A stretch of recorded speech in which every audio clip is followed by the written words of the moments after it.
Michael Jackson was done with Sony a long time ago. Or so he thought. Now they're selling a bunch of his unreleased music. Doesn't that tell you maybe something's wrong? It should. Care to know what? Do you just want to blindly buy from an entity that badly abused someone you love?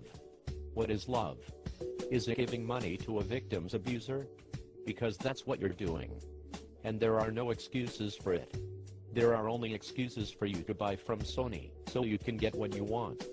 Because what you want matters to you more than Michael Jackson. If that's the case, fine. But don't say you love Michael Jackson. Because when you claim that, you are in fact loving more what you can get from him. And by doing this, you are rewarding the entities that abused him all his career by giving them your money. Michael's legacy has already been written in history.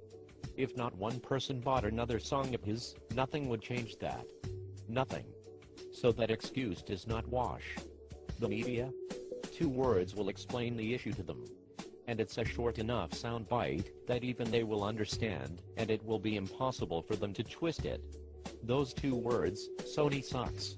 Why should people who truly love Michael Jackson be cowed by the media into financing his abusers? That's horse-pucky.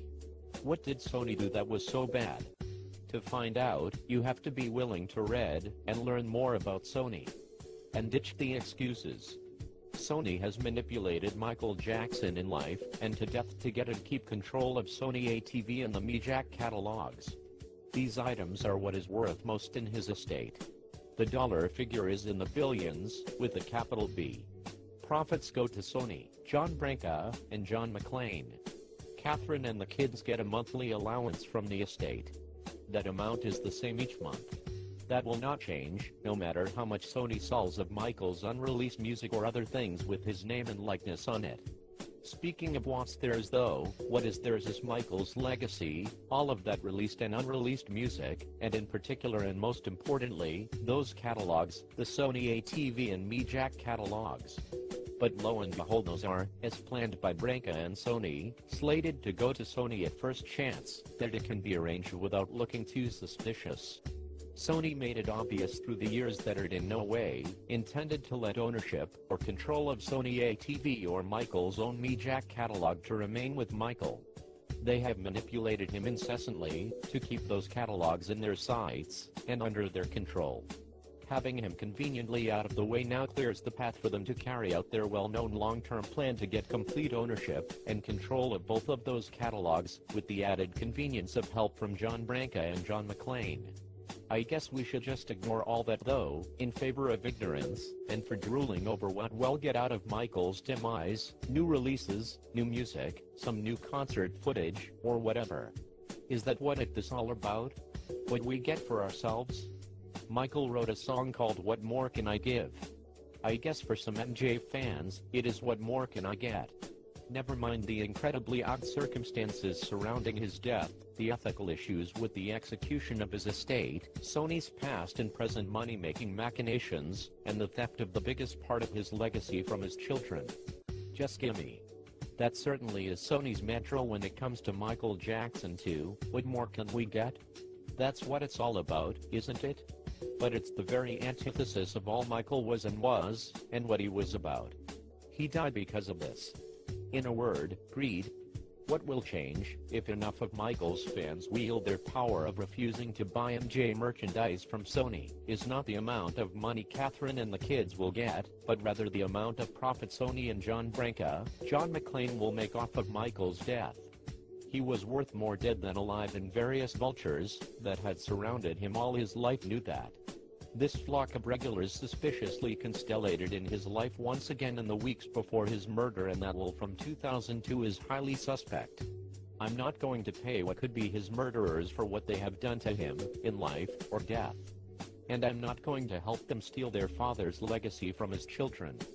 All Michael Jackson fans have the power to prevent Sony from profiting off of Michael's death by simply not buying any MJ merchandise from them. And just in my own opinion, if you truly love Michael Jackson, the human being, not the commodity, you have not only the power, but the obligation to see that Sony does not profit off of his murder, particularly if there is any suspicion that they may have been involved in it. Based on Michael's own comments through the years before he died, Sony's rabid penchant to keep control of him and his catalogs over the years, the questionable circumstances in which Michael died, and the ethical issues with a will, Sony's involvement is possible. John Branca speaks for John Branca and Sony, not Michael Jackson. Michael Jackson is dead. And when he was alive, we saw and heard what Michael had to say about Sony. And it was a very different story. What we get is irrelevant. If it is dripping in Michael Jackson's blood, I do not want it. I do not care what it is. We do know that many things certainly don't add up. And we do know who many of the vultures were who surrounded Michael over the years, and how they were trying to manipulate and control him for money, and how some of them once again suspiciously constellated around him just before his death, seemingly ready to take control. Many questions are unanswered, and those likely involved are tight-lipped about their bloody ruse. Sony in particular has often been the quiet manipulator behind the scenes in Michael's life, their tentacles reaching into the smallest and most unsuspected corners of his affairs, particularly his financial affairs. One thing is certain, the official party line were being fed by the powers that be, e.g., Sony, Branca and the estate, and certainly the garbage were daily fed by the medialoids, is not the truth. They lie to maximize their profits. They use you. Sony is evil. Don't buy any MJ-related Sony products. Don't let Sony use you. Close your wallets to them. It is up to you to make that change. Think about Michael, the human being, and what he went through, before you make any decisions to buy something MJ-related from Sony. Thank you for your attention. And this is for you, Sony.